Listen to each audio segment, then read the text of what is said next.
right? We are still more afraid of the usual suspects, even though the usual suspects cannot do 1/100th the damage of the not so usual suspects, whose actions actually are far more contributory to our current situation and the global situation. So that wealth disparity has got nothing to do with merit, talent, intelligence, hard work, or investment strategies. It has to do with the fact that some folks had a head start. And that head start doesn't go away just because you pass the Civil Rights Act, Voting Rights Act, Fair Housing Act. In fact, let's understand the real basis of that head start, because this is clearly something some people are confused about right now. Particularly these folks who keep yelling and screaming about how they don't want the government intervening in the economy. And they don't want the government intervening in healthcare, and they don't want the government managing. They just want the market to control everything. They just want small government. See, that's precious to me. Coming from people who never objected to big government when it was creating white wealth, when it was creating the white middle class. Make no mistake, that is what did it. Wasn't hard work and initiative in some vacuum, because most people in a competitive society have to work hard or they sink. So that sort of goes without saying. White, black, brown, doesn't matter. People tend to work hard and do so in relatively similar numbers. But what did matter is that the government of the United States stepped in and created wealth for white folks. Big government did that. We need to understand that's where the Head Start comes from. And this thing goes back an awful long ways. Actually, it goes back to the colonies in the 1630s and 1640s. There was a program in place. My family actually took advantage of it when one of the branches came during that period. You may or may not have heard about it. Odds are not, because we don't talk about it in school. But it was this thing called the Head Right program. The Head Right program was a program that allowed male heads of household from England who came to the United States to claim 50 acres of land and the tools with which to work it for nothing, just for making the trip. Now, you see, you give out 50 acres of land and some tools to black people, and we call that a handout. We call that welfare. We might even call that reparations. You give out 50 acres of land and some tools to white folks, we call it nation building. See how that works? It's fascinating, the different kind of rhetoric that we use. Millions of acres of land were given out that way over a period of a very short period of time. Fast forward to the 1860s. Homestead Act of 1862 gets passed. What does it do? Gives out 240 million or more acres of land for virtually nothing to white families. People of color almost completely barred from being able to take advantage of it. 240 million acres of virtually free land. The free market can't do that. Let's just at least agree on that. The small government can't do that. The market cannot take other people's land and give it to you. Right? Only a very large government with guns is capable of doing that. And that's what happened, of course, because this had been somebody else's land before, and then it got taken and redistributed. And yet what's interesting is I haven't seen a single one of the families, because there are 20 million white folks in this country today. Some estimate as many as 50 million, but at least 20 million who are the direct descendants of those people who got Homestead Act benefits, many millions of them living on that land, living on those ranches, living on those farms, living in those houses. Not one of them has showed up in Washington, D.C. and said, you know what, I got to give this back, because it seems to me that if I keep this property that the government made possible, that'd be like, what would that be like? What's the word? That'd be like socialism. So here, y'all can take this back, because I didn't get it fair and square, you see, but no one does that. Fast forward to the 20th century, not even the early 20th, the middle. So we're talking about the lifetimes of people in this room, and for others of you, certainly the lifetimes of your parents and grandparents. Right? From the 1930s until the 1960s, the first 30 years of the Federal Housing Administration Home Loan Program, add to that the VA Home Loan Program, added to that in the 1940s. What were these? These were government-created programs to subsidize indirectly by way of guaranteeing with taxpayer dollars private loans from banks. Prior to the creation of the FHA, banks would not lend money to working-class people. Didn't matter what color you were. They just didn't want to do it because the risk was too great. So even if you were white, didn't matter. If you didn't have enough to pay like half the down payment up front and you could pay it off in 10 years, you weren't getting a mortgage. That was the way it was. The government steps, so there was no middle class. I mean, there just wasn't any. The government steps in, creates the FHA program, later the VA program. What do these do? They basically say, don't worry, if the borrowers default, right, it'll be backed up by the full faith and credit of the United States Treasury, which is to say the taxpayers of the United States. So you'll get your money back, or at least some portion of it. And that made the banks willing to lend to lower income and working class white families who previously would have had to rent, just like black and brown families that wouldn't have been able to buy. But the problem was the FHA, which now is like a universal, a lot of you when you get your first home will probably get an FHA loan. That's what you do. It's low interest, the terms are good, you don't have to have a lot down, that kind of thing. But in the first 30 years of that program, it was almost exclusively for whites.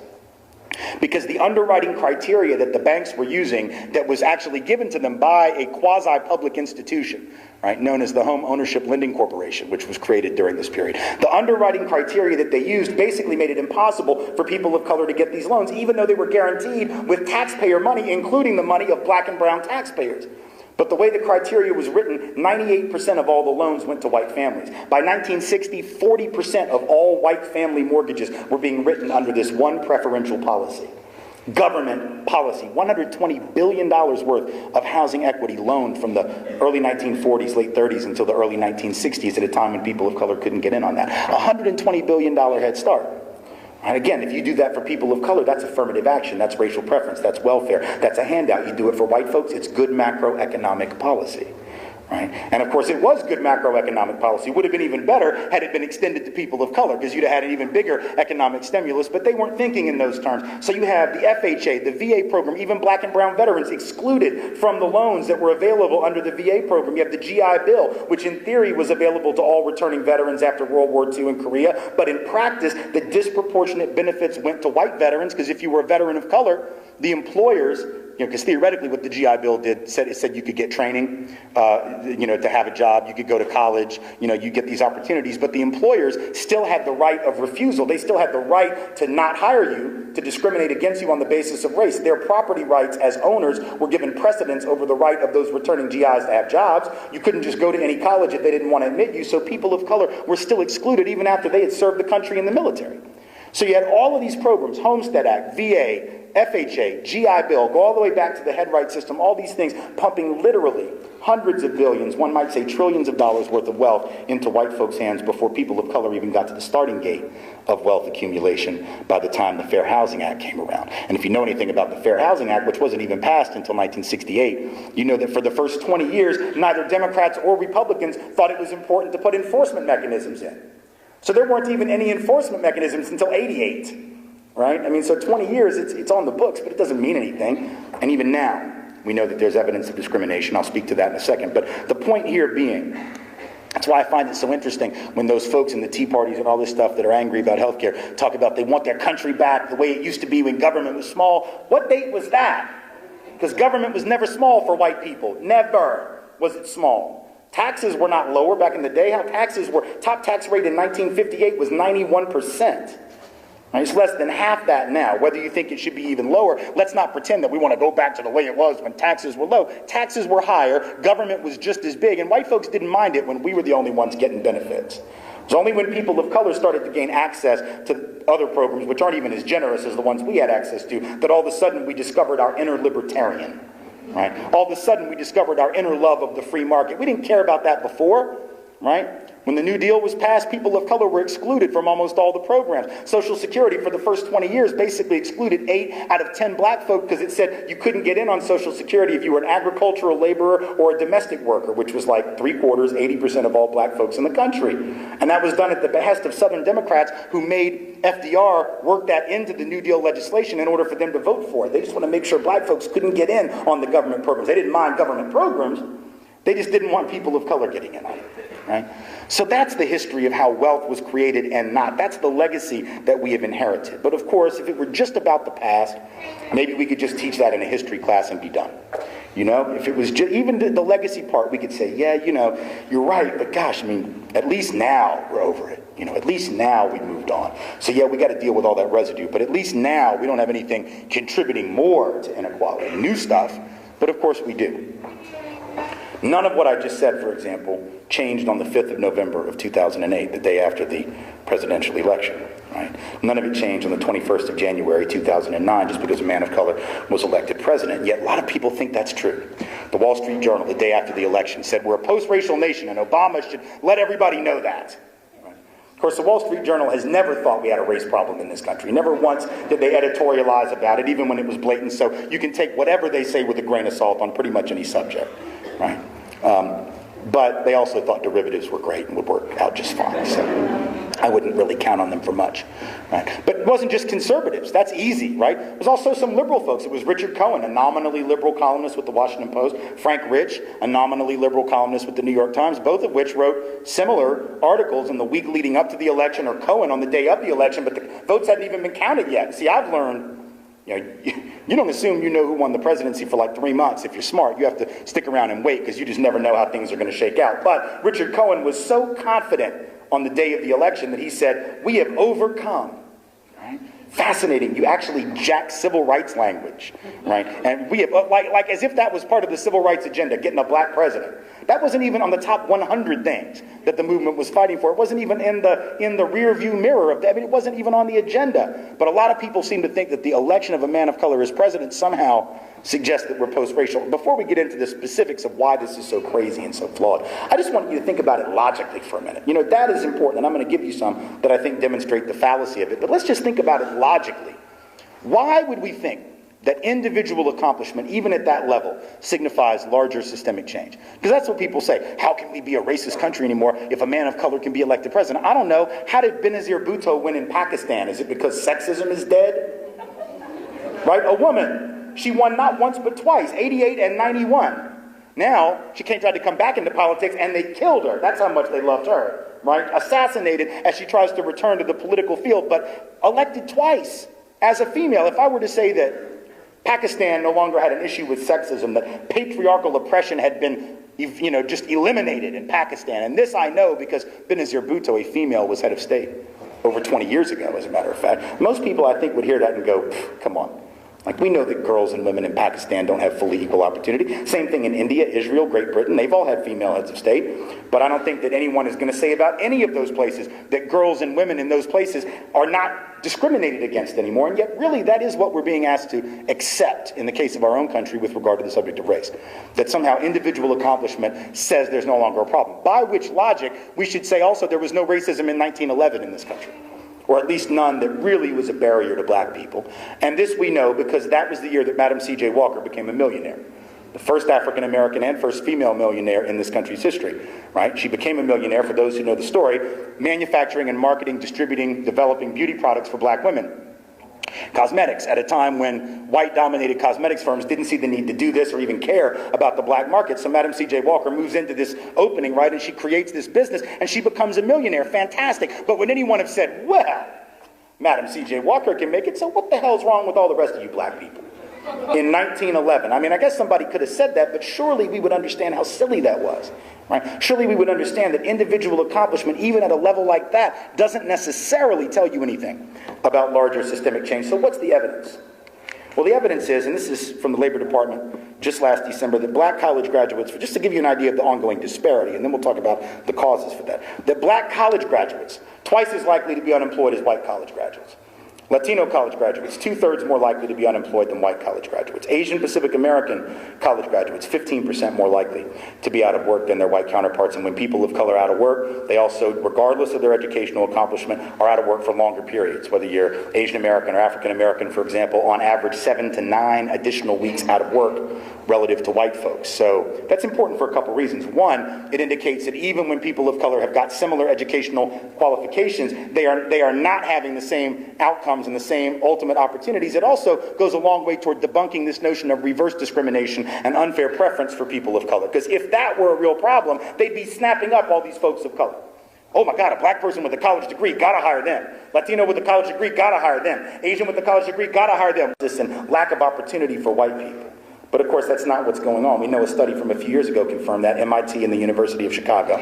Study comes out from their econ departments. If you don't know anything about their econ departments, trust me when I tell you they are hardly leftist in orientation. The University of Chicago in particular, right? And this study comes out which finds that job applicants with white-sounding names 50% more likely to get called back for an interview than applicants with black-sounding names, even when the qualifications are the same. Same years of experience. Right? Same kind of education at the very same quality schools. Everything indistinguishable except the names at the top, and simply being suspected of whiteness gives you a leg up. That too demonstrates ongoing barriers for, in this case, black folks, ongoing advantages for white folks. In fact, the study found that for a black applicant to have the same odds of getting a call back for an interview, not even guarantee the job, just an interview itself. For a black person to have the same odds of a callback for an interview, they would have to have 8 more years of experience relative to a white applicant in order to have the same odds. You had to be considerably more qualified to just have the same chance of getting your foot in the door. That's a study that comes out in 2004. It's important to point that out because 2004 is also the year that Barack Obama is introduced to most of us. at the Democratic National Convention, right? John Kerry's nominating convention, summer of '04 in Boston. And most of us had never heard of the man before. He stands up. He's a state senator at the time, running for U.S. senator, an office he would win that November. Stands up the summer of 2004 and gives this beautiful oratory, right? First time most of us had seen him, first national speech. And in that speech, he had a lot of applause lines. The one that got the biggest reaction was the one where he said, and you may remember it, if not, go back and listen to it. It's stunning. He goes, "We're not a black America and a white America and a Latino America and an Asian America. We're just the United States of America." And everybody's like, oh.